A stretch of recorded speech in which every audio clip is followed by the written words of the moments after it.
Children in the nomadic Banjara community in Rajasthan's Nimri village had never been to school. Child marriage was the norm. Till the Satyarthi movement's Banjara Education Center was established, and Tara became the first child in her community to complete class 10. मैं अपनी पीढ़ी में 10th class pass करने वाली पहली लड़की हूँ और मेरी बचपन में ही सगाई कर दी गई थी। कुछ बाल विवाह 12 में हमें कुछ समझाया गया था तो मैं समझ गई थी। तो उसके बाद मैंने अपने मम्मी पापा को समझाया कि मैं अभी शादी नहीं करूँगी, मैं पढ़ूँगी, मैं पढ़ना चाहती हूँ, जैसे और लोग पढ़ रहे हैं ऐसे मैं भी पढ़ना चाहती हूँ। A few months ago, when a family came asking for her sister Akash's hand in marriage, Tara stepped in and insisted that her 14-year-old sister complete her education. In neighbouring Hinsla village, Kailash Satyarthi Children's Foundation has established a Bal Mitra Gram.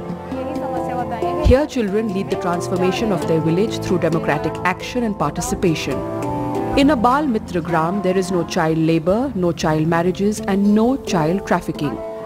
Children elect their Bal Panchayat, which is officially recognized by the Gram Panchayat.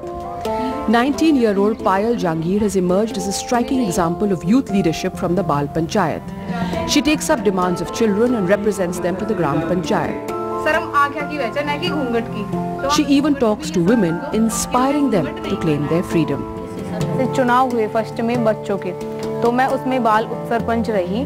तो उन्होंने बताया कि बाल मजदूरी, बाल विवाह, घूंघट प्रथा है और स्कूल की क्या समस्याएं हैं। जैसे कि गर्ल्स स्कूल की एक सबसे बड़ी समस्या थी टॉयलेट की। गर्ल्स स्कूल में टॉयलेट नहीं था लड़कियों के लिए। इसकी वजह से जो बड़ी लड़कियां थी वो तो आती नहीं थी क्योंकि उन्हें बाहर जाना पड़ता था खुले में। जब हमने अपनी बात पंचायत में रखी कि गर्ल्स स्कूल में टॉयलेट नहीं है, तो उन्हें कहीं ना कहीं ये एक शर्मिंदगी हुई कि हमने आज तक बच्चों की तरफ ध्यान नहीं दिया। Bal Mitra Gram is an internationally recognized model to prevent child exploitation and abuse. Children supported by the community understand the challenges of their village and build solutions together. And on the ground, the change is apparent. जब first बार जब ये बच्चे गए तो कुछ लोगों ने, हमारे पंचायत के सदस्यों ने भी ये कहा कि यार बच्चे काय की आवाज़ वो उठाएंगे। लेकिन जब मैंने ये कहा कि बच्चे आए हैं तो इनकी बात को, छोटे बच्चे हैं तो इनकी बात को महत्व देंगे, तो इन बच्चों में एक कॉन्फिडेंस विकसित होगा और ये अपने अधिकारों के लिए सचेत होंगे। बच्चों के प्रति उनकी जिम्मेवारी जो है वो उनकी खत्म हो जाती है।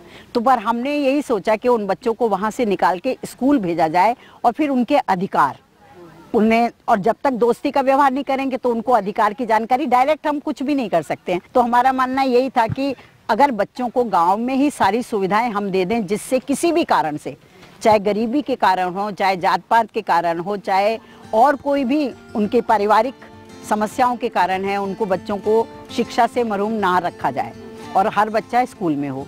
दूसरा, उनमें नेतृत्व की भावना आगे बढ़े।